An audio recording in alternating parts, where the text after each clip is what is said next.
امریکی انتخابات پاکستانی اسٹیبلشمنٹ کے لیے اہم کیوں تھے؟ ٹرمپ نے امریکہ میں پاکستانی کمیونٹی سے کیا وعدہ کیا تھا؟ کیا ٹرمپ اپنا وعدہ پورا کریں گے؟ تہلکہ خیز کالم نگار منصور آفاق اپنے کالم بعنوان امریکی اسٹیبلشمنٹ کی شکست میں تجزیہ پیش کرتے ہوئے لکھتے ہیں کہ پاکستان میں اس مرتبہ امریکی انتخابات کو بڑی باریک بینی سے دیکھا گیا۔ پی ٹی آئی سے متعلقہ لوگوں نے ٹرمپ کی فتح کے لیے دعائیں مانگی، جنہیں قبولیت حاصل ہوئی اور امریکی اسٹیبلشمنٹ ہار گئی۔ کالم نگار کے بقول پاکستانی اسٹیبلشمنٹ کے لیے امریکی انتخابات بڑے اہم تھے۔ نون لیگ کی لیڈرشپ بھی اس وقت ٹرمپ کے خلاف کیے ہوئے ٹویٹ ڈیلیٹ کرتی پھرتی ہے، کیونکہ وہ بھی دیکھتے تھے کہ صدر ٹرمپ اپنی انتخابی مہم میں جو کیپ پہنتے ہیں اس پر 45 اور 47 کے عدد لکھے ہوتے ہیں، جو بغیر کسی سبب کے پاکستانی حکومتی عہدیداروں کا منہ چڑھاتے ہیں۔ منصور آفاق لکھتے ہیں کہ صدر ٹرمپ نے امریکہ میں پاکستانی کمیونٹی سے وعدہ کیا تھا کہ صدر بن کر وہ بانی پی ٹی آئی کو رہا کرائیں گے۔ امریکی کانگریس تو پہلے بھی پی ٹی آئی کے بانی کی رہائی کے لیے قرارداد منظور کر چکی ہے، مگر اس قرارداد پر عمل درآمد صدر جو بائیڈن نے نہیں کرایا تھا۔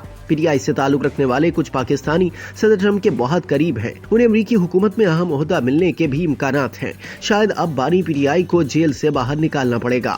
عمران نے انہیں صدارتی انتخابات میں کامیابی پر مبارکباد بھی دی ہے اور امید ظاہر کی کہ ٹرمپ عالمی سطح پر امن، انسانی حقوق اور جمہوریت کے لیے زور دیں گے۔ یعنی عمران خان کے معاملے پر امریکی دباؤ بڑھنے کا واضح امکان ہے۔ توقع ہے کہ امیگریشن اصلاحات، اقتصادی تحفظ پسندی اور غیر ملکی تنازعات میں امریکی مداخلت کو کم کرنے جیسے مسائل پر توجہ مرکوز کرتے ہوئے وہ اپنے امریکہ فرسٹ ایجنڈے کو تقویت دیں گے۔ ان کی پالیسیاں ممکنہ طور پر سخت امیگریشن کنٹرول، توانائی کی آزادی اور امریکہ چین مسابقت پر مرکوز ہوں گی، جس سے عالمی سطح پر تجارتی اور جغرافیائی سیاسی اتحاد متاثر ہوں گے۔ ٹرمپ کی فتح امریکی خارجہ پالیسی کو تبدیل کر سکتی ہے، زیادہ تر اتحادیوں اور مخالفین جیسے نیٹو پارٹنرز روس اور چین کے ساتھ۔ اس کا نقطہ نظر ممکنہ طور پر کثیر الجہتی معاہدوں پر دو طرفہ سودوں پر زور دے گا اور لین دین کے تعلقات کو ترجیح دے گا۔ یوکرائن اور روس کی جنگ کا خاتمہ بھی ہو سکتا ہے۔ اسرائیل اور فلسطین کے درمیان معاملات طے کرانے کی بھی صدر ٹرمپ پوری کوشش کریں گے۔ کالم نگار مزید لکھتے ہیں کہ پاکستان جیسے ممالک کے لیے اس تبدیلی کا مطلب امریکی موقف کو اپنانا ہو سکتا ہے، جو جنوبی ایشیا کے علاقائی تنازعات میں کم ملوث ہے لیکن چینی اثر و رسوخ کا مقابلہ کرنے پر توجہ مرکوز کرتا ہے، جس سے پاکستان کا اقتصادی اور صفاتی توازن متاثر ہوتا ہے۔ یقیناً اب تجارت، سلامتی، علاقائی استحکام اور اقتصادی امداد جیسے شعبوں پر ٹرمپ کی پالیسی کے اثرات مرتب ہوں گے۔ اپنی پچھلی مدت کے دوران ٹرمپ نے پاکستان کی استداد دہشت گردی کی کوششوں کو تنقید کا نشانہ بنایا تھا، فوجی امداد کو عارضی طور پر روک دیا تھا۔ بانی پی ٹی آئی سے ملاقاتوں کے بعد حالات بہتر ہوئے تو انہوں نے پاکستان پر انحصار کرتے ہوئے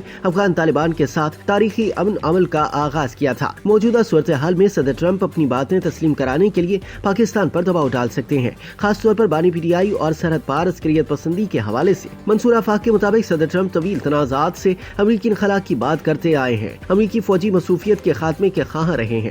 صدر ٹرمپ کا یہ دوسرا دور پاکستان سے اسٹریٹجک تعلق میں توازن پیدا کر سکتا ہے۔ صدر ٹرمپ نے طالبان کے ساتھ مذاکرات میں پاکستان کے کردار کو تسلیم کیا تھا اور اسی کے نتیجے میں امریکی فوجیں افغانستان سے واپس گئی تھی۔ اگر بانی پی ٹی آئی کو رہا کر دیا گیا تو صدر ٹرمپ امریکہ اور پاکستان کے براہ راست فوجی تعلقات کو ترجیح دے سکتے ہیں۔ ٹرمپ کے پچھلے دور میں ان کی امریکہ فرسٹ پالیسی کے تحت تجارتی اور ٹیکنالوجی کے تنازعات میں شدت کے سبب امریکہ اور چین کے تعلقات نچلی سطح کو چھو گئے تھے۔ کالم نگار نے اپنے تجزیے میں مزید لکھا کہ لگتا ہے کہ وہ چین کے خلاف اپنا سخت رویہ جاری رکھیں گے، مگر روسی پیوٹن کے لیے ان کے دل میں نرم گوشہ موجود ہے۔ صدر ٹرمپ پاکستان کو چینی اقتصادی منصوبوں سے دور کرنے پر بھی مجبور کر سکتا ہے۔ اب اسلام آباد کو اپنی تصویراتی اہداف پر محتاط انداز میں غور کرنے کی ضرورت ہوگی۔ علاقائی سلامتی کے خدشات کو دور کرتے ہوئے امریکہ اور چین کے ساتھ اپنی شراکت داری میں توازن پیدا کرنا ہوگا۔ پاکستان کی قیادت کو ابھرتے ہوئے جغرافیائی سیاسی منظرنامے سے احتیاط کے ساتھ رجوع کرنے کی ضرورت ہوگی، کیونکہ واشنگٹن میں کیے گئے فیصلے اس کے ملکی اور خارجی پالیسی کے ایجنڈے پر دیر پا اثر ڈال سکتے ہیں۔ پاکستان کی خارجہ پالیسی امریکہ اور چین جیسی بڑی طاقتوں کے ساتھ تعلقات کو متوازن کرنے،